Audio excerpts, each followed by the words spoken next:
सुभागी देवी intermediate college के इस online portal पे आप लोगों का बहुत बहुत स्वागत करता हूँ। आज हम लोग पढ़ेंगे कक्षा 10 का बायोलॉजी विषय।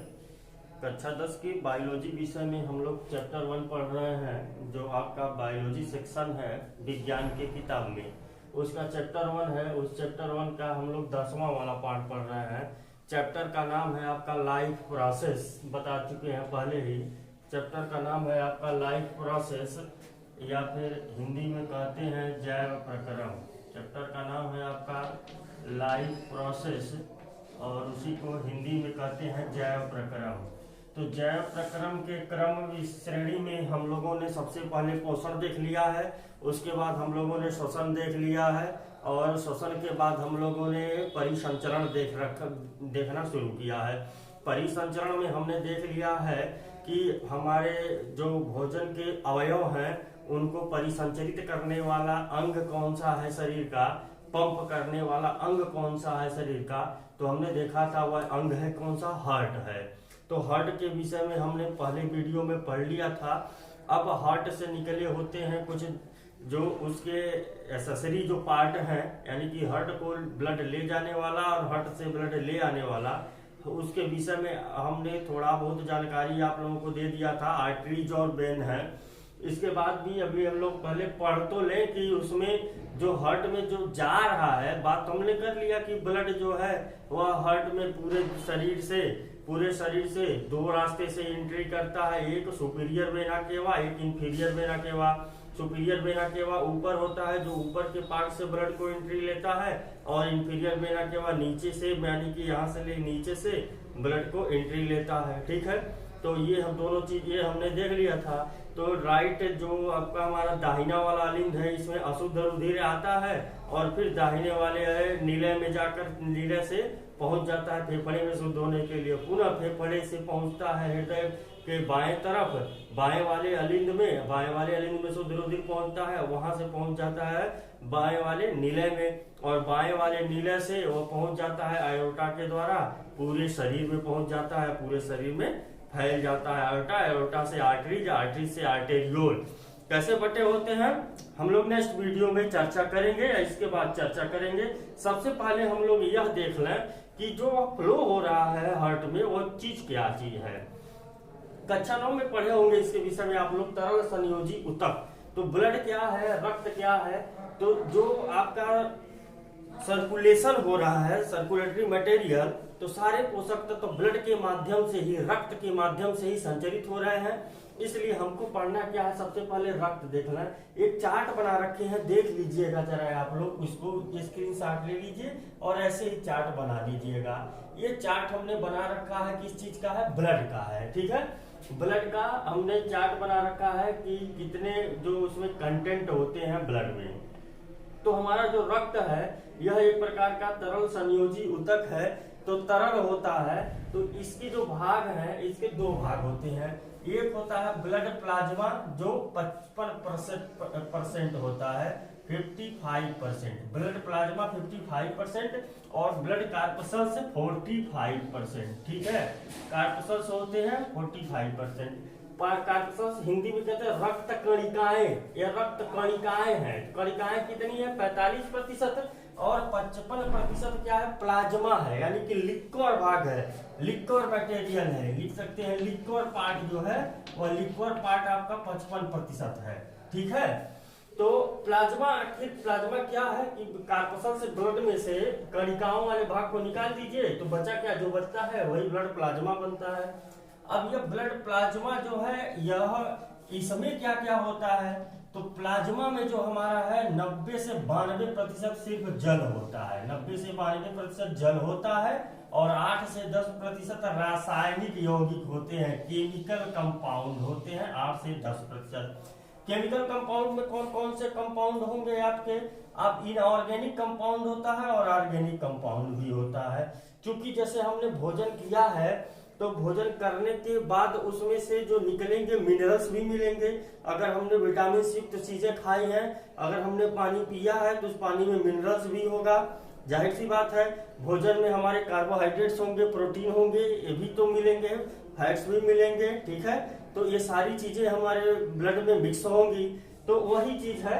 तो केमिकल कंपाउंड में ऑर्गेनिक और इनऑर्गेनिक देख लीजिए। इनऑर्गेनिक के रूप में क्या होता है, इनऑर्गेनिक कंपाउंड में आपका जो मिनरल्स होते हैं, सोडियम है, पोटेशियम है, फिर कैल्शियम है, ये जो मिनरल्स हैं ये इनऑर्गेनिक कंपाउंड के रूप में होते हैं। किसमें? ब्लड में। ठीक है, वे तो पाए जाते हैं ना, sodium, potassium, calcium. Nervous system पढ़ेंगे तो समझाएंगे इनका रोल क्या है, सोडियम का, पोटेशियम का, कैल्शियम का ब्लड में पाए जाते हैं, क्या रोल है इनका। ठीक, ऑर्गेनिक कंपाउंड कौन कौन से हैं, यानी कि कार्बनिक कंपाउंड कौन कौन से हैं, प्रोटीन है, कार्बोहाइड्रेट्स है, एमिनो एसिड है, एंजाइम है, हार्मोन है, यूरिया है, सारी चीजें किसमें पाई जाती हैं? ब्लड में पाई जाती है। और ब्लड के किस भाग में पाई जा रही हैं? ब्लड प्लाज्मा में पाई जा रही हैं। ठीक है, तो प्रोटीन जो है, प्रोटीन में भी कई प्रकार के प्रोटीन ब्लड प्लाज्मा में मौजूद होते हैं। एल्बुमिन प्रोटीन होता है, कौन सा? एल्बुमिन। ग्लोबुलिन प्रोटीन होता है, फाइब्रिनोजेन प्रोटीन होता है, प्रोथ्रोम्बिन प्रोटीन होता है। 3 प्रकार के प्रोटीन पाए जाते हैं। ठीक, अब इनमें से जो आपका एल्बुमिन प्रोटीन है, ये एल्बुमिन प्रोटीन, ये एल्बुमिन और ग्लोबुलिन ये दोनों मिल करके काम किस चीज का करते हैं? ऑस्मोरेगुलेशन का। ऑस्मोरेगुलेशन का मतलब क्या है कि ऑस्मोटिक कंसंट्रेशन को बनाए रखना शरीर में, यानी कि जल स्तर जो है, जो जल स्तर है वह बॉडी में बनाए रखना काम होता है इन 2 प्रोटीन्स का, एल्बुमिन, ग्लोबुलिन।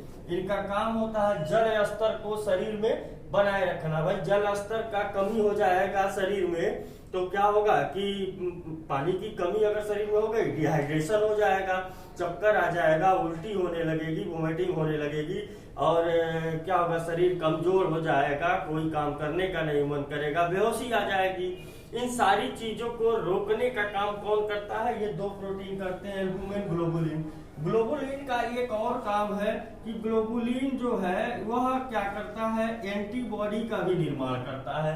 ग्लोबुलिन प्रोटीन शरीर में एंटीबॉडी का ही निर्माण करता है।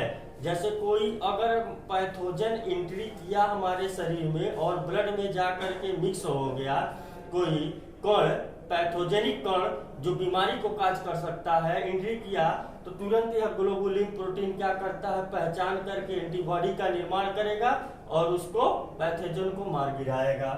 फाइब्रिनोजेन और प्रोथ्रोम्बिन जो है ये 2 प्रोटीन भी पाए जाते हैं। फाइब्रिनोजेन और प्रोथ्रोम्बिन 2 प्रोटीन पाए जाते हैं ब्लड में। ये क्या काम करते हैं? ब्लड क्लॉटिंग का काम करते हैं। कहीं पर शरीर में कहीं कट जाने पर जो रक्त का स्राव होने लगता है, उस रक्त के स्राव को रोकने का काम कौन करता है? ये करते हैं फाइब्रिनोजेन और प्रोथ्रोम्बिन। कैसे करते हैं अभी समझेंगे डिटेल में। फिर जो हमारा दूसरा वाला पार्ट है वह आपका ब्लड कार्पसल्स है, कणिकामय भाग है जो 45% है। ये 3 भागों में बटा होता है, इरिथ्रोसाइट्स या फिर आरबीसी। इरिथ्रोसाइट्स या आरबीसी जिसे कहते हैं लाल रक्त कणिका, इसको कह सकते हैं हम लोग लाल रक्त कणिका। ठीक है, ये क्या है? लाल रक्त कणिका है, आरबीसी। और ल्यूकोसाइट्स आरडब्ल्यूबीसी, श्वेत रक्त कणिका है। ये क्या है? श्वेत रक्त कणिका है। ठीक है, डब्ल्यूबीसी या ल्यूकोसाइट, श्वेत रक्त कणिका। और थ्रोम्बोसाइट्स आर ब्लड प्लेटलेट्स। ये क्या होते हैं? Thrombocytes are blood platelets. ये रक्त को थक्का जमाने के काम आते हैं। ठीक, तो ये 3 चीजों में बटा हुआ है हमारा पूरा ब्लड। देख लीजिएगा, आप लोग स्क्रीनशॉट इसका ले सकते हैं। ठीक, तो अब क्या है कि ये आपको यहां से देख लिया आपने कि 3 भाग हैं ब्लड कार्पसल्स के। इरिथ्रोसाइट्स है, ल्यूकोसाइट्स है, थ्रोम्बोसाइट्स। इरिथ्रोसाइट्स को आरबीसी भी कह रहे हैं, लाल रक्त कणिका भी कह रहे हैं। ल्यूकोसाइट्स को डब्ल्यूबीसी, श्वेत रक्त कणिका। थ्रोम्बोसाइट्स को थ्रोम्बोसाइट या ब्लड प्लेटलेट्स बोलते हैं, जो रक्त को थक्का जमाने में काम आता है। ठीक, इरिथ्रोसाइट्स की बात हम लोग छोड़ दें, आरबीसी की बात छोड़ दें, क्योंकि आरबीसी जो होता है, मैमेलियन आरबीसी जो होता है वह होता है आपका, पहले ही बताए हैं हम आपको, जो इससे पहले हम बता रहे थे, तो बार बार हम कह रहे थे बार बार जब पोषण हम लोग पढ़ रहे थे तो उसमें हम बार बार बोल रहे थे कि मैमेलियन आरबीसी क्या होता है, नॉन न्यूक्लिएटेड होता है, अर्थात इसमें न्यूक्लियस नहीं पाए जाते हैं, एक्सेप्ट क्या है, लेम्मा। लेम्मा जो होता है, लेम्मा मतलब ये एक गधा होता है लेम्मा। तो लेम्मा में जो है क्या है कि उसमें पाया जाता है आपका कैमल और लेम्मा में, ऊंट में और लेम्मा में पाया जाता है आपका न्यूक्लियस, लेकिन उसके अलावा किसी भी मैमल में न्यूक्लियस नहीं पाया जाता। मैमल्स में न्यूक्लियस, सॉरी मैमल्स में का मतलब मैमल्स के आरबीसी में न्यूक्लियस नहीं पाया जाता, ऊंट में और लेम्मा में, ऊंट में और लेम्मा, ऊंट और लेम्मा में क्या है पाया जाता है आरबीसी, और बाकी के आरबीसी में न्यूक्लियस पाया जाता है, ठीक है। अब बाकी के मैमल्स के आरबीसी में न्यूक्लियस नहीं पाया जाता। ल्यूकोसाइट्स डब्ल्यूबीसी जो है इसके आरबीसी में, सॉरी इसके डब्ल्यूबीसी जो है इसमें जो है न्यूक्लियस पाया जाता है, और उसी न्यूक्लियस के पाए जाने के आधार पर इसको बांटा गया है कितने भागों में, 2 भागों में, एक ग्रेनुलोसाइट और एक ग्रेनुलोसाइट। ग्रेनुलोसाइट क्या है आपका, जिसमें ग्रेन्यूल्स पाए जाते हैं, कणिकामय भाग होते हैं, ठीक है, जिसमें ग्रेन्यूल्स पाए जाते हैं, ठीक, छोटे छोटे ग्रेन्यूल्स होते हैं, छोटे छोटे कण होते हैं। तो देख रहे हैं कि हमने कहा कि आरबीसी में न्यूक्लियस, मैमल्स के आरबीसी में न्यूक्लियस नहीं पाया जाता है एक्सेप्ट कैमल और लेम्मा, तो लेकिन डब्ल्यूबीसी में न्यूक्लियस पाया जाता है, और इसी न्यूक्लियस के पाए जाने के आधार पर सबसे पहले तो बांटा गया 2 भागों में, ग्रेन्यूल्स के आधार पर ग्रेनुलोसाइट और एग्रेनुलोसाइट। अब न्यूक्लियस के आधार पर देख रहे हैं कि ग्रेनुलोसाइट को फर्दर डिवाइडेड किया गया है 3 भागों में, इसिनोफिल्स, बेसोफिल्स, न्यूट्रोफिल्स, ठीक है।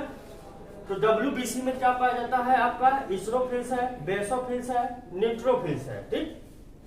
इसिनोफिल्स एंटी एलर्जिक होता है, यह एंटी एलर्जिक होता है, एंटी एलर्जिक भाग होता है, यानी कि कोई भी चीजें जिससे आपको एलर्जी होती है तो वह एलर्जी कॉज करने वाला जो पैथोजन होता है बॉडी में जब हमारे एंट्री करता है, तो ये जो हमारा इसिनोफिल्स है, इसिनोफिल्स ही उसे पहचान करके उसको मारने का काम करता है, यानी कि एलर्जी काज करने वाली जो भी चीजें हैं उन पैथोजेंस को मारने का काम ये हमारा क्या उनका करता है, इसिनोफिल्स करता है। अगर इसकी मात्रा शरीर में इम्बैलेंस हुई तो हमको क्या होता है, एलर्जी हो जाती है कुछ चीजों से, जैसे होता है ना किसी को धूल उड़ गया तो छींक आने लगती है, ठीक है। तो इन सब मैटर्स में जो काम करता है बचाने का, वह कौन करता है, इसिनोफिल्स करता है। दूसरा आपका है बेसोफिल्स, या इसे मास्ट कोशिका भी कहते हैं, बेसोफिल्स या मास्ट कोशिका भी कहते हैं। इसमें देख रहे हैं कि अब न्यूक्लियस पाया जा रहा है, 2 लोब का न्यूक्लियस है, 3 लोब का न्यूक्लियस है, मल्टी लोब का न्यूक्लियस होता है। बेसोफिल्स से सिक्रीशन होता है आपका हिस्टामिन या क्या है, हिपेरिन, हिस्टामिन या हिपेरिन, हिस्टामिन और हिपेरिन का स्राव होता है। एक चीज और का स्राव होता है सेरोटोनिन, आपको बहुत ज्यादा नहीं जानना है, आपके स्तर पे बस बता दे रहे हैं। ये हिस्टामिन और हिपेरिन जो है इनका काम क्या है, आप लिखते जाइएगा नोट्स में अपने। हिस्टामिन और हिपेरिन का काम क्या है, ये दोनों जो रक्त है, रक्त जो हमारे शरीर में बह रहा है, रक्त जो हमारे शरीर में बह रहा है, तो होना हो किसी भी रीजन के वजह से कहीं ना कहीं ब्लड कैपिलरीज में भी तो जाम हो सकता है, उसमें भी क्या हो सकता है कि क्लॉट हो सकता है। जब ब्लड कैपिलरीज में क्लॉट हो जाएगा तो रक्त का प्रवाह बंद हो जाएगा, हार्ट अटैक आएगा और सीधे मृत्यु हो जाएगी। तो रक्त जो हमारे कैपिलरीज में बह रहा है, जो ब्लड कैपिलरीज में बह रहा है, जो नलिकाओं में बह रहा है, उन नलिकाओं में रक्त का थक्का न जमने पाए। क्यों न जमने पाए, क्योंकि ब्लड लगातार फ्लो होता रहे, इसलिए न जमने पाए। वह काम कौन करता है, हिस्टामिन, जो डब्ल्यूबीसी में पाया जाता है वह हिस्टामिन। इसी हिस्टामिन के कारण ही क्या होता है, हिस्टामिन और हिपेरिन के कारण जो होता है, हिस्टामिन और हिपेरिन के कारण ही रक्त का थक्का ब्लड कैपिलरीज में नहीं जमता है, ठीक है। न्यूट्रोफिल्स जो है ये फैगोसाइटोसिस नेचर होता है, दोनों देख लीजिए, ये आपका इसिनोफिल्स और ये इसिनोफिल्स और न्यूट्रोफिल्स दोनों का जो नेचर होता है ये फैगोसाइटोसिस नेचर होता है। फाइगो का मतलब होता है भक्षण करना। फाइगो मतलब होता क्या है, भक्षण करना, ठीक है।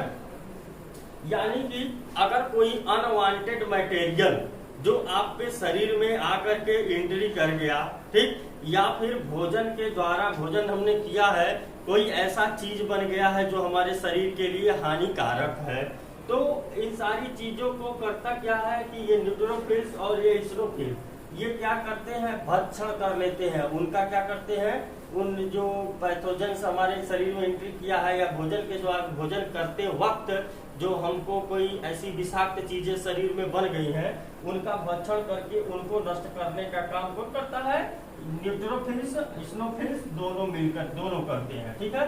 तो फाइगो मतलब होता है भक्षण करना, यानी कि खा जाना, ठीक। तो ये पैथोजन को खा जाती है।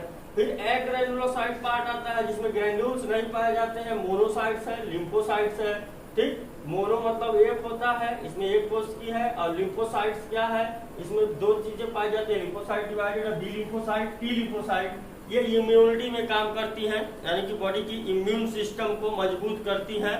जो अभी हम लोग देख रहे हैं कि रोगों से लड़ने की जो क्षमता है वह इम्यून सिस्टम मजबूत करने के लिए तरह तरह की चीजें हम लोग खा रहे हैं, शुद्ध घर का ताजा बना भोजन खा रहे हैं। इम्यून सिस्टम बढ़ाने के लिए दालचीनी का उपयोग हो रहा है, इम्यून सिस्टम को बढ़ाने के लिए तुलसी का उपयोग किया जा रहा है, ठीक है, नीम का उपयोग किया जा रहा है, ताजे फलों का उपयोग किया जा रहा है, लहसुन का उपयोग किया जा रहा है। ये सारी जो इम्यून सिस्टम जो काम करती है, उस इम्यून सिस्टम कैसे, आखिर खा लिए तो कैसे इम्यून सिस्टम मजबूत हो गया, सोचने वाली बात है ना। तो यही है कि पोषण के लिए हमने इन सारी चीजों को खाया, खा करके पचा, फिर पचने के बाद क्या हुआ, हमारा शोषण हुआ, शोषण से उससे एनर्जी निकली, अब एनर्जी निकला और उसके बाद वो छोटे छोटे कणों में टूटा, टूटने के बाद वो हमारे शरीर में रक्त में मिला और रक्त से होकर पूरे शरीर में प्रवाहित हो रहा है।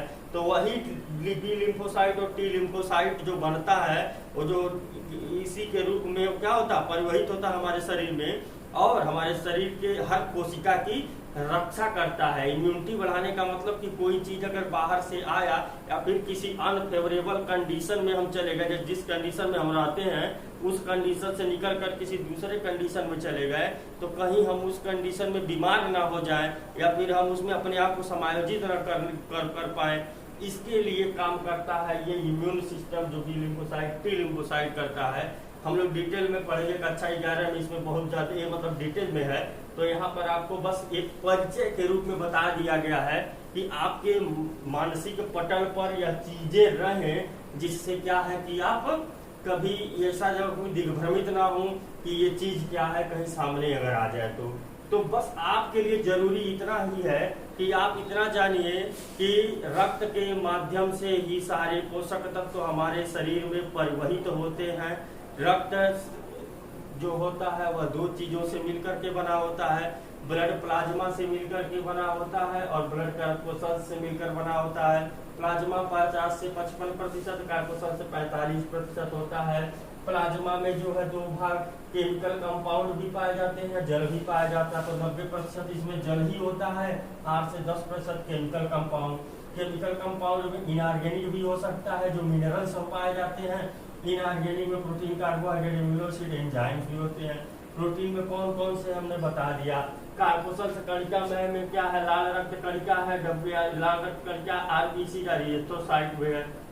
फिर दूसरा कौन सा है, डब्ल्यूबीसी है, श्वेत रक्त कणिका या ल्यूकोसाइट्स है। तीसरा कौन सा, थ्रोम्बोसाइट्स या ब्लड प्लेटलेट्स है। जो आरबीसी है ये ह्यूमन मैमल्स के आरबीसी में क्या है, न्यूक्लियस नहीं पाया जाता है, लेकिन ऊंट और लाइमा में पाया जाता है। फिर डब्ल्यूबीसी है, इसमें क्या है, न्यूक्लियस पाया जाता है। न्यूक्लियस के पाए जाने के आधार पर यह डिवाइडेड है कितने भागों में, यह पहले तो कणिका के पाए जाने के आधार पर ग्रेनुलोसाइड, एग्रेनुलोसाइड, इसमें ग्रेनुल्स पाए जाएंगे, इसमें ग्रेनुल्स नहीं पाए जाएंगे। तो जो ग्रेनुलोसाइड है वह इस्नोफिल्स, बेसोफिल्स, न्यूट्रोफिल्स में डिवाइडेड है। इस्नोफिल्स क्या है, एंटी एलर्जिक है, एलर्जी काज करने वाले पैथोजन को मारता है।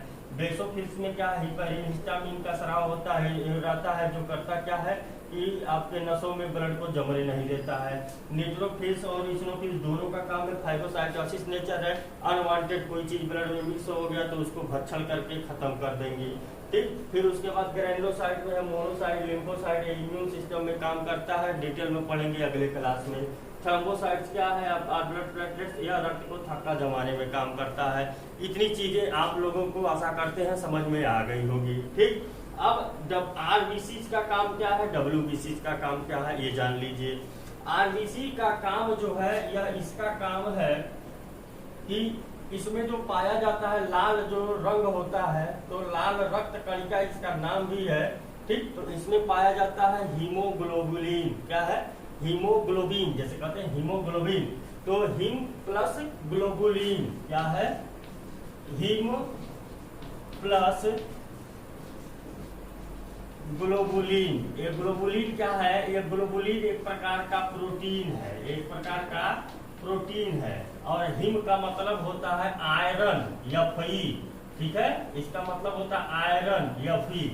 तो ये जो है हिम का मतलब आयरन होता है, और ग्लोबुलिन एक प्रकार का प्रोटीन है। ग्लोबुलिन क्या है, एक प्रकार का प्रोटीन है, जो आपको बता दिया गया है पहले ही। यहाँ पर ग्लोबुलिन एक प्रकार का प्रोटीन है, ठीक है, जो ब्लड प्लाज्मा में पाया जाता है। तो ग्लोबुलिन क्या है, इसमें भी पाया जाता है, आरबीसी में भी। तो हिम का मतलब आयरन, ग्लोबुलिन एक प्रोटीन है जो क्या करता है, यह प्रोटीन के माध्यम से ही यह आयरन इसके साथ बंध करके शरीर में घूमता रहता है। तो आरबीसी में पाया जाने वाला हिम वाला पार्ट जो आयरन है, यह क्या करता है, गैसों के परिवहन के लिए आवश्यक है हमारे शरीर में। इसी के ऑक्सीजन, इसी से कार्बन डाइऑक्साइड, ठीक है, ऑक्सीजन और कार्बन डाइऑक्साइड इसी से बंध करके हमारे शरीर में घूमते हैं, ठीक है। तो ये आयरन से ही बनता है, ऑक्सीजन भी इसी आयरन से बंधता है, कार्बन डाइऑक्साइड भी, और इसी से बंध करके इस रक्त में हमारे शरीर के घूमते हैं। आपको बताया गया है ना कि जब रक्त है तो शुद्ध रक्त पहुंचता, शुद्ध रक्त जो ऑक्सीजनेटेड रक्त है, और शुद्ध रक्त जिसमें कार्बन डाइऑक्साइड की मात्रा अधिक है। तो शुद्ध रक्त क्या है, आपका बाएं वाले भाग में पहुंचता है हार्ट के, अशुद्ध रक्त दाएं वाले में। तो शुद्ध का मतलब ऑक्सीजन, अशुद्ध का मतलब कार्बन डाइऑक्साइड। तो ऑक्सीजन और कार्बन डाइऑक्साइड ब्लड में बाइंड कैसे है, तो हीमोग्लोबिन की सहायता से बाइंड है। ये बनाता है ऑक्सीजन से ही ऑक्सी हीमोग्लोबिन, ठीक है। ऑक्सी हीमोग्लोबिन के रूप में क्या होते हैं, संचरित होते हैं, पूरे शरीर में ऑक्सी हीमोग्लोबिन के रूप में संचरित होते रहते हैं, ठीक। डब्ल्यूबीसी अभी और आगे इसके विषय में आपको बता रहे हैं। डब्ल्यूबीसी का काम क्या है, ये शरीर में बीमारियों से रक्षा करने का काम करता है। शुद्ध रक्त कणिका क्या काम करता है, शरीर से बीमारी, शरीर की से को बीमारियों से रक्षा करने का काम करता है। ब्लड प्लेटलेट्स रक्त का थक्का जमाने का काम करता है, ठीक। देख लेते हैं, मिटाते हैं इसको, स्क्रीनशॉट ले लीजिएगा, एक बार देख लीजिएगा आप लोग।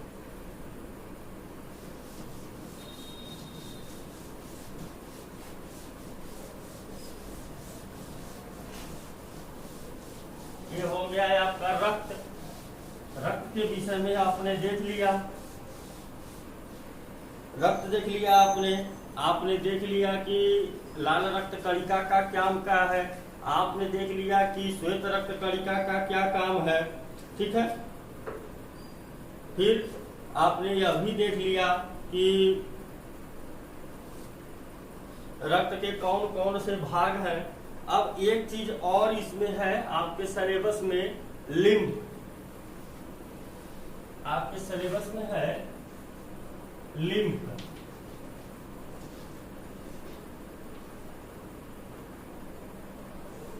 ठीक। तो ये जो लिम्फ है, ये लिम्फ क्या है, लिम्फ क्या है, सिलेबस में आपके दे रखा है कि जो अनुरक्षण प्रक्रिया, रक्त के द्वारा अनुरक्षण प्रक्रिया, प्लेटलेट्स के द्वारा अनुरक्षण प्रक्रिया कैसे होती है। तो लिम्फ क्या है, ये चीज समझ लीजिए। तो लिम्फ ब्लड से ही बना एक प्रकार का लिक्विड मटेरियल है।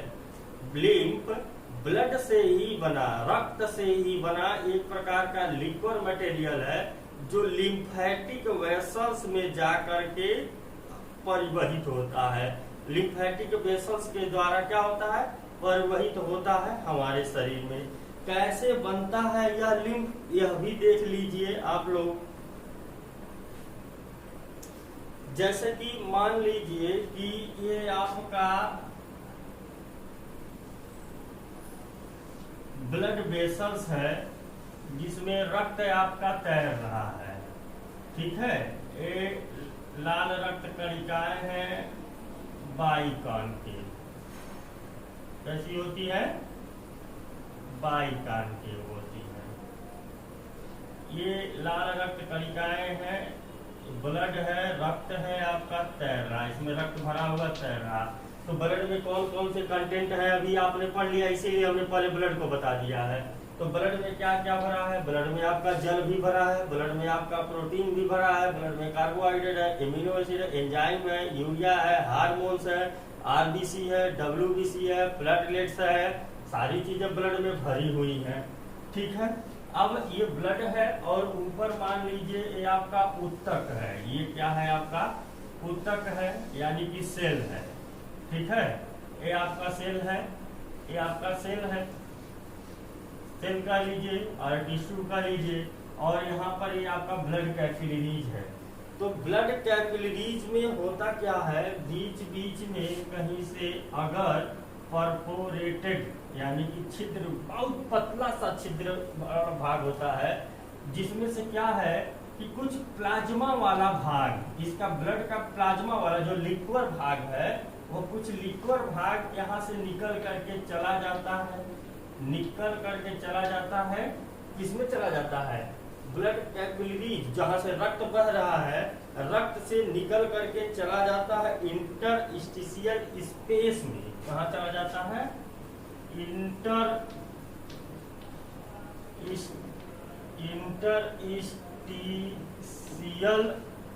स्पेस में। इंटरस्टिशियल स्पेस क्या है?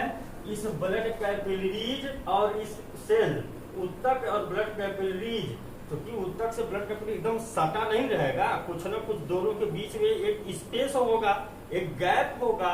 तो इन दोनों के बीच के गैप को ही क्या कहते हैं हम लोग? इन दोनों के बीच के गैप को ही इंटरस्टिशियल स्पेस कहते हैं, ठीक है। तो इस इंटरस्टिशियल स्पेस में क्या चला जाता है? इस ब्लड कैपिलरीज से प्लाज्मा एवं प्रोटीन, कुछ प्लाज्मा का भाग, प्लाज्मा में क्या क्या है आप लोग पढ़ा दिए हैं, बताना नहीं है। कुछ प्लाज्मा का भाग, प्रोटीन वगैरह वगैरह सारी चीजें इसमें चली आती हैं, इंटरस्टिशियल स्पेस में चली आती हैं, ठीक। अब इंटरस्टिशियल स्पेस में आने के बाद ये आपका सेल है, ये इंटरस्टिशियल स्पेस में यहाँ से मटेरियल चला आया है, ठीक है। अब यहाँ से निकलती हैं आपकी लिम्फेटिक वेसल्स, यहीं से निकली होती है, लिम्फेटिक वेसल्स निकला हुआ होता है, ठीक।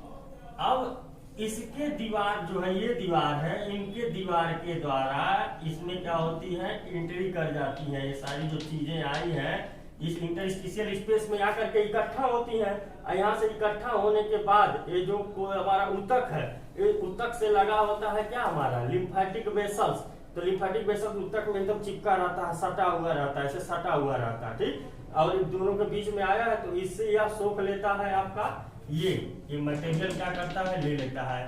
तो जो मटेरियल आपका इस ब्लड वेसल से जो मटेरियल आया इंटरस्टिशियल स्पेस में और इंटरस्टिशियल स्पेस से आपके लिम्फेटिक वेसल्स में गया, उसी को क्या कहते हैं हम लोग? लिम्फ कहते हैं। उसी को क्या कहते हैं?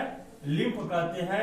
और इस वेसल्स को क्या कहते हैं? लिम्फेटिक वेसल्स कहते हैं। क्या कहते हैं? लिम्फेटिक वेसल्स कहते हैं, ठीक। लिम्फेटिक वेसल्स कहते हैं और जो मटेरियल गया उसे क्या कहते हैं हम लोग? लिम्फ कहते हैं, ठीक है। अब ये चीज लिम्फ है आपका, लिम्फ, ये जो मटेरियल गया इसमें से, इसमें पोषक तत्व है इस लिम्फेटिक वेसल्स। अब ये भी जो है कि जैसे ब्लड कैपिलरीज हमारा नीचे से ऊपर तक फैला हुआ है, ऐसे लिम्फेटिक वेसल्स भी ऊपर तक, नीचे से ऊपर तक फैले हुए हैं, और ये ऊतकों में हमारे अंदर तक धसे रहते हैं, बड़े चिपके हुए रहते हैं, ठीक। और यह इसमें जो प्लाज्मा का भाग है, देख रहे हैं आपकी इनऑर्गेनिक कंपाउंड है, ऑर्गेनिक कंपाउंड है, उसमें क्या क्या चीजें हैं, सारी चीजें हमारे ऊतकों को, कोशिकाओं को जा करके उनको पोषण प्रदान करने का काम करती हैं, ठीक है। तो ये लिम्फ के द्वारा ये सारी चीजें प्रोटीन है आपका, H2O है, कार्बोहाइड्रेट्स है, ये सारी चीजें हमारे ऊतकों तक जा करके उनको पोषण प्रदान करने का काम करती है। किसके द्वारा? लिम्फ के द्वारा। ठीक है, लिम्फ किसके में बहता है? लिम्फेटिक वेसल्स में बहता है। लिम्फ कैसे निर्माण हुआ है कि आपका ब्लड कैपिलरीज से स्मॉल पोर के द्वारा इंटरस्टिशियल सेल में, अंतराकोश की अवकाश में, यहाँ से कुछ प्लाज्मा का भाग जो चला जाता है, उसी प्लाज्मा के भाग को कहते हैं लिम्फ। वह लिम्फ लिम्फेटिक वेसल्स में उसके दीवारों के द्वारा रिच करके इसमें चला जाता है और इसके द्वारा हमारे पूरे शरीर में प्रवाहित होता है और जाकर के ऊतकों को, कोशिकाओं को पोषण प्रदान करने का काम करता है। ठीक है, क्योंकि जो ब्लड कैपिलरीज हैं हमारे ऊतक में शरीर में धंसी हुई नहीं रहती हैं, बल्कि उसके ऊपर रहती हैं, उभरी रहती हैं कोशिकाओं के। लेकिन हमको क्या करना है कि ऊतकों को, कोशिकाओं को पोषण प्रदान करना है ना, सभी ऊतकों को, कोशिकाओं को पोषण प्रदान करना है ना। तो इनको पोषण प्रदान करने के लिए वहां से उस ब्लड वाला जो कैपिलरीज है, ब्लड वाले कैपिलरीज से पोषक तत्व को ले जाना पड़ेगा ऊतक तक। तो ब्लड कैपिलरीज से पोषक तत्वों को ले जाने का काम ये लिम्फेटिक वेसल्स करते हैं, लिम्फ करते हैं। ठीक है, तो लिम्फ आप लोग समझ गए होंगे, लिम्फ आप समझ गए होंगे। ठीक, एक काम और है आपका, ये इसी लिम्फ में जो आपका लिम्फेटिक वेसल्स है, इसी जो लिम्फेटिक वेसल्स है या लिम्फ है, यहीं पर आपका जो आपको बताए हैं अभी ब्लड में कि लिम्फोसाइट्स होते हैं, वह लिम्फोसाइट्स इम्यूनिटी का काम, इम्यूनिटी बढ़ाने का काम करते हैं और पैथोजन आता है तो उसे किल करने का जो काम करते हैं, वह लिम्फ, जो लिम्फेटिक सेल्स हैं इसी में पाए जाते हैं, लिम्फ में ही पाए जाते हैं। वह कौन? Lymphatic cells. और लिम्फेटिक सेल्स क्या काम करते हैं? पैथोजेंस को, यानी कि जो हानिकारक पैथोजेंस है उसको किल करने का काम करते हैं। ठीक, तो ये हो गया आपका लिम्फेटिक वेसल्स, फिनिश हो गया, इसको भी मिटा देते हैं। ब्लड के विषय में देख लिया आपने, लिम्फ के विषय में देख लिया है आपने, अब ब्लड प्लेटलेट्स देख लीजिए।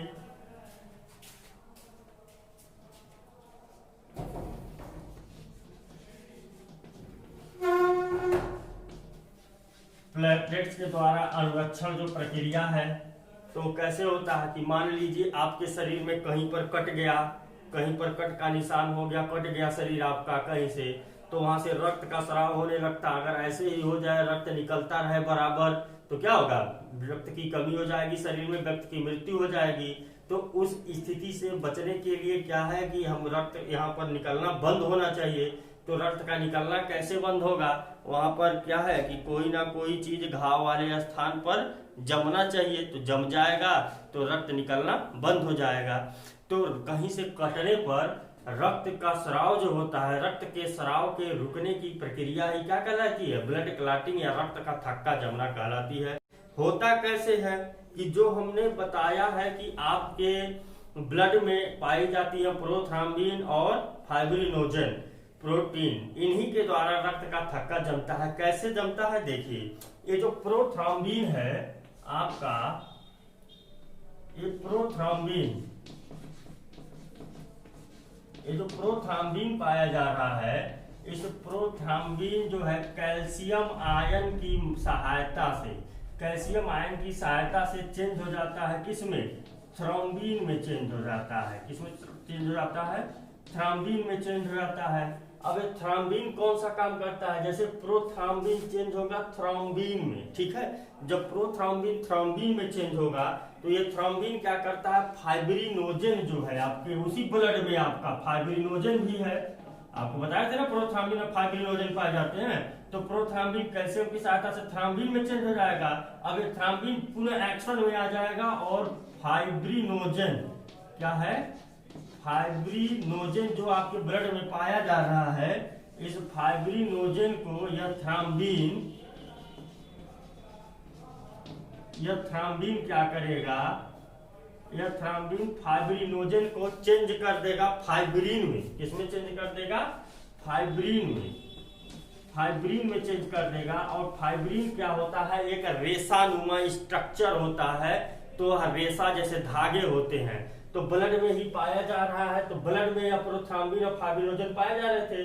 तो मान लीजिए जो ही कटा, जो ही आपका कहीं से शरीर में कहीं कट हुआ, तो फाइब्रिनोजन का सिक्रीशन तेज हो जाएगा और फाइब्रिनोजन तुरंत कैल्शियम आयन से क्या होगा?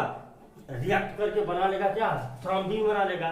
कैल्शियम आयन से तुरंत रिएक्ट करके थ्रोम्बिन बनाएगा, और थ्रोम्बिन का क्या काम करेगा, उसी ब्लड में पाया जा रहा है फाइब्रिनोजन, तो इस फाइब्रिनोजन को तुरंत कन्वर्ट कर देगा फाइब्रिन। और फाइब्रिन क्या होता है, रेशा स्ट्रक्चर होता है, तो कट वाले जगह पर क्या होता है, ऐसे जालीनुमा स्ट्रक्चर बन जाता है, जालीनुमा ऐसे स्ट्रक्चर बन जाता है, जिससे ब्लड जब रिच करके आता है वेसल से स्किन पर, तो इसी में फंस करके रह जाता है, बह नहीं पाता है, जिसे क्या कहते हैं, ब्लड क्लॉट कहते हैं। अब ये जो फाइब्रिन है, क्या फाइब्रिन, अब ये जो फाइब्रिन है, फाइब्रिन क्या करेगा, ब्लड सेल्स को क्लॉट कर देगा। फाइब्रिन क्या करेगा,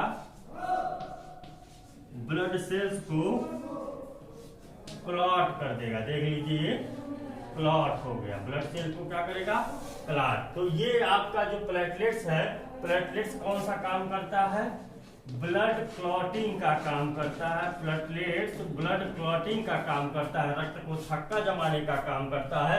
और कैसे जमाता है, इसी प्रक्रिया के द्वारा। लिखना होगा तो आप ऐसे ही लिखेंगे कि रक्त के प्लाज्मा में पाया जाने वाला प्रोथ्रोम्बिन, पाया जाता है प्रोथ्रोम्बिन और फाइब्रिनोजन नामक प्रोटीन। कहीं से रक्त कहीं से शरीर में कट जाने पर प्रोथ्रोम्बिन तुरंत कैल्शियम से क्रिया करके बना लेता है थ्रोम्बिन। यह थ्रोम्बिन क्या करता है कि रक्त में पाए जाने वाले फाइब्रिनोजन को कन्वर्ट कर देता है फाइब्रिन में। फाइब्रिन एक रेशानुमा स्ट्रक्चर होता है, संरचना होता है, जो ब्लड सेल के साथ मिल करके तुरंत वहां पर जाली बना लेता है। जाली बनने का मतलब ब्लड बहना रुक जाता है। इस प्रक्रिया को कहते हैं हम लोग क्या, ब्लड क्लॉटिंग या रक्त का थक्का जमना। Is that clear? तो ये आपका रक्त का थक्का जमना हो गया। ठीक, तो ये आपकी सिलेबस के अनुसार चीजें आपकी हुई कंप्लीट, यानी कि जो ये प्लेटलेट्स के द्वारा अनुरक्षण हो गया। अब चूंकि वाहिकाएं हैं कुछ, तो देख लीजिए, उनको भी देख लीजिए कि हार्ट तक ब्लड को ले जाता है कौन, आर्टरी, हार्ट तक पूरे शरीर से ब्लड ले जाता है वेन, और वहां से हार्ट से कौन ले जाता है, आर्टरी। तो रुधिर वाहिकाएं आपके सिलेबस में दिया गया है, रुधिर वाहिकाएं, ठीक है, रुधिर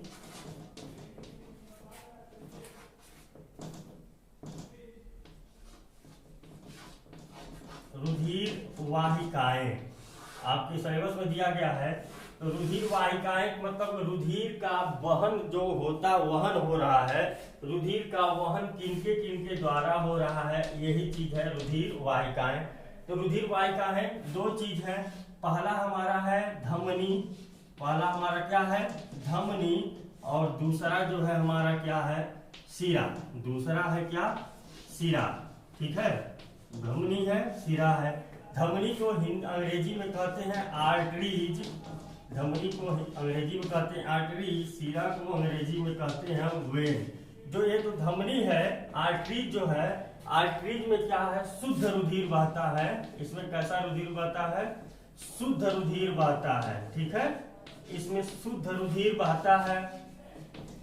कैसे अब शुद्ध रुधिर बह रहा है तो कहां से बहेगा, यह आर्टरी का काम क्या करता है, यह आर्टरी हृदय से शुद्ध रुधिर को शरीर के सभी भागों में परिवहित करता है। लिख लीजिएगा, ये हृदय से शरीर के सभी भागों में शुद्ध रुधिर या ऑक्सीजनेटेड ब्लड को परिवहित करता है, ठीक है।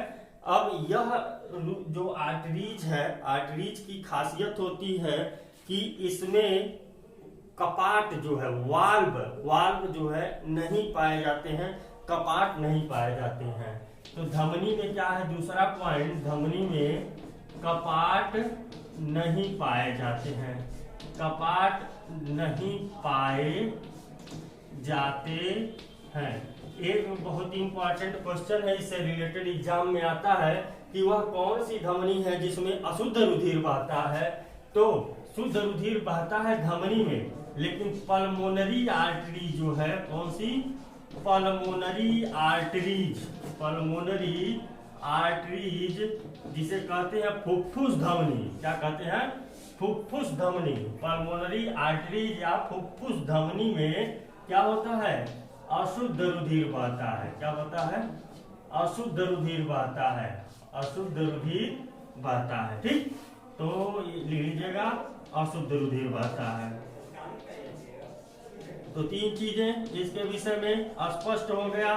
क्या कि पल्मोनरी धमनी क्या है, यह हृदय से शुद्ध रक्त को शरीर के सभी भागों में परिवहित करता है, परंतु पल्मोनरी आर्टरीज में अशुद्ध रुधिर बहता है। अब अपवाद है, याद कर लीजिएगा। पल्मोनरी आर्टरी में कपाट नहीं पाए जाते हैं। पल्मोनरी आर्टरी वेन की अपेक्षा काफी मोटा और लचीला होता है, मोटा और लचीला होता है। ठीक है, वेन शिरा को देख लीजिए।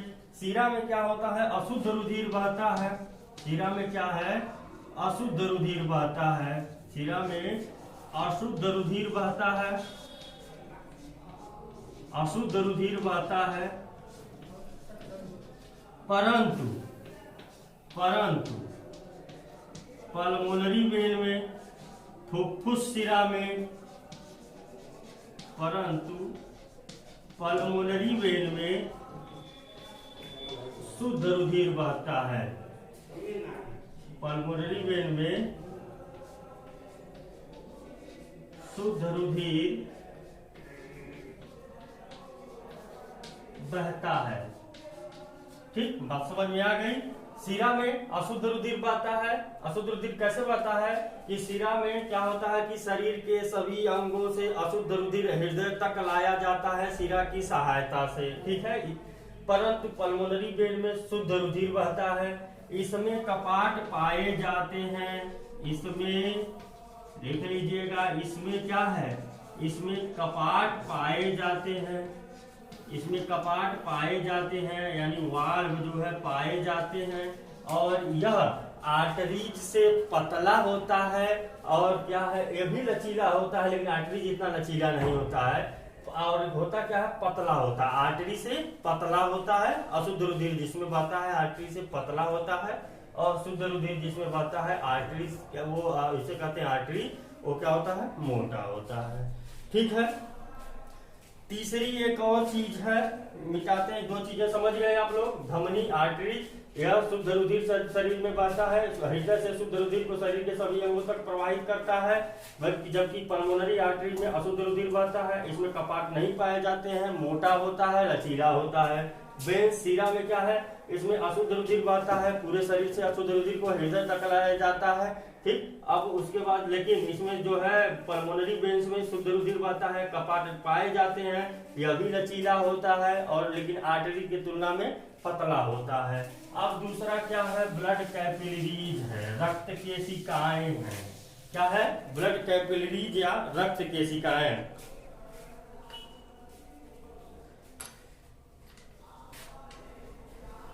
क्या, blood capillaries, blood capillaries, blood capillaries है, रक्त केशिकाएं हैं। रक्त केशिकाएं वाहिकाओं में, ये तीसरा चीज है। 2 चीज आपने देख लीजिए, 2 चीज देख लिया कि रुधिर वाहिकाओं में, तो तीसरा है आपका रक्त केशिका। तो ये रक्त केशिका क्या है, यह आर्टरीज को वेन से जोड़ता है। ये क्या काम करता है, धमनी को शिरा से जोड़ता है, धमनी को शिरा से जोड़ता है, धमनी से शिरा को जोड़ता है। तो धमनी से शिरा से को जोड़ता है का मतलब क्या है, ऐसा नहीं है कि आर्टरीज में शुद्ध रुधिर बह रहा है, वेन्स में शुद्ध रुधिर बह रहा तो जोड़ दिया, दोनों में कंबाइन हो गया, मिक्स हो गया, ऐसा नहीं है। यानी कि दोनों में कनेक्शन स्थापित करता है। एक दोनों में क्या है कि संबंध सिर्फ स्थापित करता है। जोड़ने का मतलब दोनों के बीच का मटेरियल ही नहीं मिक्स हो जाता है। ठीक है, ये दिमाग में रखिएगा। होगा क्या इसमें कि जो पोषक पदार्थ हैं, इसी कैपिलरीज के द्वारा रक्त केशिकाओं के द्वारा, लिख लीजिएगा, रक्त केशिकाओं के द्वारा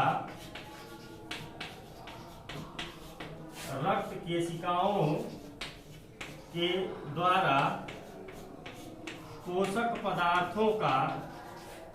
कहाँ पे जो है, ब्लड में जो है, पोषक पदार्थों का उत्तक जो सेल्स हैं उनके बीच, उनके पास तक पहुंचना है, पोषक पदार्थ उनके पास तक पहुंचना है। तो आखिर उनके पास तक पोषक पदार्थ कोशिकाओं तक कैसे पहुंचेंगे? अभी तो रक्त में है, यानी कि ब्लड किसमें है? आर्टरीज में था, वेन्स में था, या फिर उन आर्टरीज से भी और वेन से भी पोषक पदार्थ कौन ले रहा है? ब्लड कैपिलरीज ले रही है। अब ब्लड कैपिलरीज से उसको पहुंचाना है हमको किसके पास? ऊतक तक पहुंचाना है, ठीक है। तो रुधिर एवं कोशिकाओं के मध्य पोषक पदार्थों का रुधिर एवं कोशिकाओं के मध्य आदान प्रदान करता है। रुधिर एवं कोशिकाओं के मध्य, रुधिर एवं कोशिकाओं के मध्य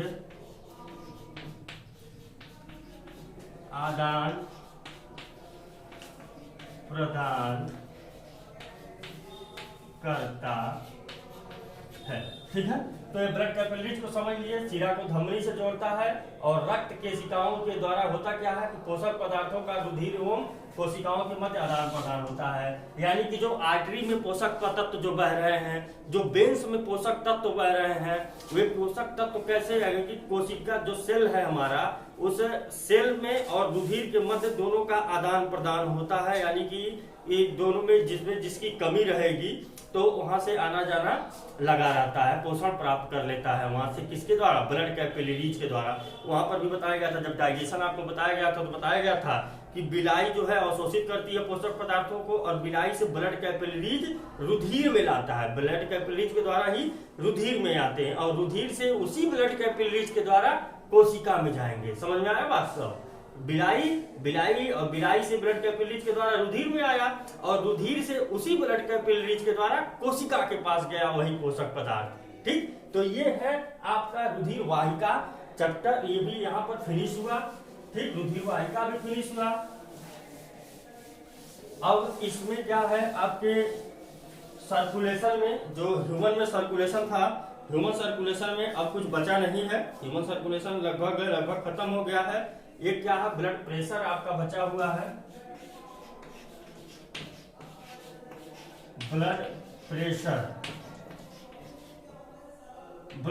क्या है? आपने देखा होगा कि एक मशीन होती है जिससे क्या करते हैं डॉक्टर, अब हमारे ब्लड पे कहते हैं ब्लड प्रेशर हुआ नहीं, तो मशीन के द्वारा क्या करते हैं? नापते हैं। तो उस मशीन का क्या नाम होता है? स्फिग्मोमैनोमीटर।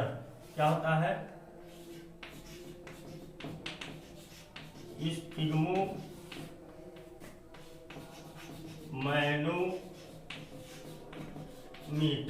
ठीक है। मशीन का नाम है स्फिग्मोमैनोमीटर, ठीक। तो स्फिग्मोमैनोमीटर के द्वारा नापा जाता है क्या?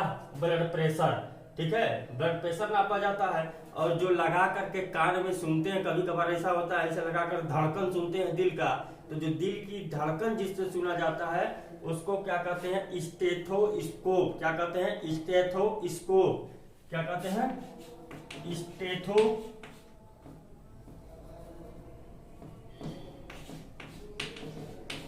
स्टेथोस्कोप। तो इससे क्या होता है? धड़कन सुना जाता है। क्या सुना जाता है? धड़कन सुना जाता है। इससे धड़कन सुना जाता है स्टेथोस्कोप के द्वारा, और इससे ब्लड प्रेशर को मेजर किया जाता है स्फिग्मोमैनोमीटर के द्वारा। होता क्या है? ब्लड प्रेशर है क्या? तो ब्लड प्रेशर क्या है कि जैसे हार्ट हमारा बीट कर रहा है, तो बीट करने का मतलब कि जब इसमें संकुचन रिलैक्सेशन ऐसे होगा, तो संकुचन क्या है कि सिस्टोल है, रिलैक्सेशन डायस्टोल है, ठीक है। तो आपका संकुचन सिस्टोल डायस्टोल, ठीक है। तो सिस्टोल किसे कहते हैं? संकुचन को कहते हैं सिस्टोल।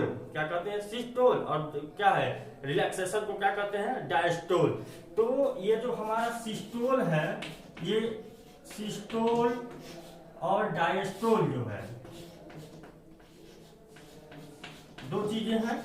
तो हार्ट जब क्या होता है? संकुचित होता है तो ब्लड पंप होता है, और फिर जब क्या होता है? रिलैक्स हो जाता है तो क्या होता है? फिर कोटरों में ब्लड भरता है आकर के। तो ये जो भरने की प्रक्रिया, शरीर से आकर के हार्ट में भरना और फिर शरीर से हार्ट से शरीर को फ्लो होना, तो ये जो प्रक्रिया है इस मेजर किया गया है कि यह 1 मिनट में कितनी बार हार्ट धड़कता है। 70 से 75 बीट होता है मैन में। कितना होता है? 70 से 75। 1 मिनट में 70 से 75 बार धड़कता है। 70 से 75 पर मिनट होता है। 1 मिनट में 70 से 75 बार धड़कता है। ठीक है, पर मिनट 70 से 75 बार धड़कता है मनुष्य का हृदय।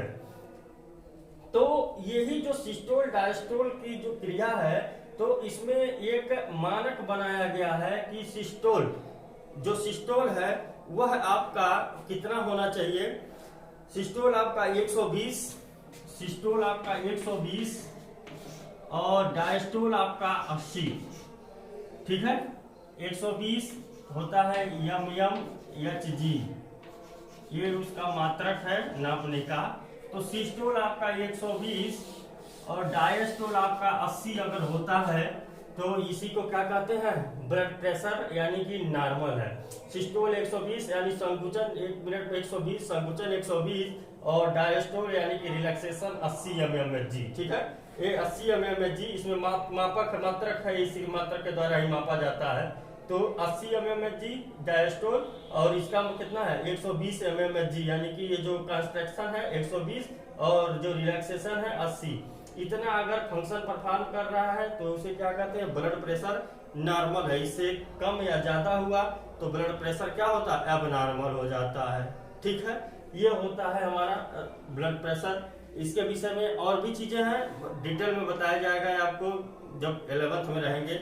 अभी आपका क्या है कि थोड़ा बहुत जान लीजिए। हार्ट बीट क्या होता है? या हार्ट बीट या ब्लड प्रेशर ये बॉडी के साइज के ऊपर भी डिपेंड करता है। जैसे हाथी में 30 से 35 बीट होता है। हाथी में क्या होता है? मनुष्य में 70 से 75 देख रहे हैं, हाथी में 30 से 35 बीट होता है। 30 से 35 बीट पर मिनट होता है। 30 से 35 बीट पर मिनट होता है। यही हाथी में 30 से 35 होता है। अगर एक चिड़िया में देखेंगे तो 800 से 1000 होता है। स्मॉल बर्ड में, छोटी चिड़िया में अगर देखेंगे, स्मॉल बर्ड में देखेंगे तो 800 से 1000 बीट होता है पर मिनट।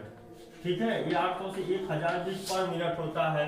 तो यहाँ पर आप लोग देख रहे हैं कि जैसे जैसे शरीर की साइज बढ़ रही है वैसे वैसे हार्ट बीट क्या हो रहा है? ब्लड प्रेशर जो है वह हार्ट बीट या ब्लड प्रेशर जो है घट रहा है। तो इस प्रकार हम कह सकते हैं कि heart beat is inversely proportional to size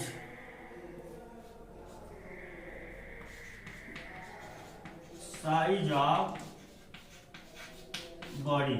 ठीक है, तो हार्ट बीट जो होता है बॉडी के साइज के इनवर्सली प्रोपोर्शनल होता है। तो ये चीज भी आप लोगों ने देख लिया।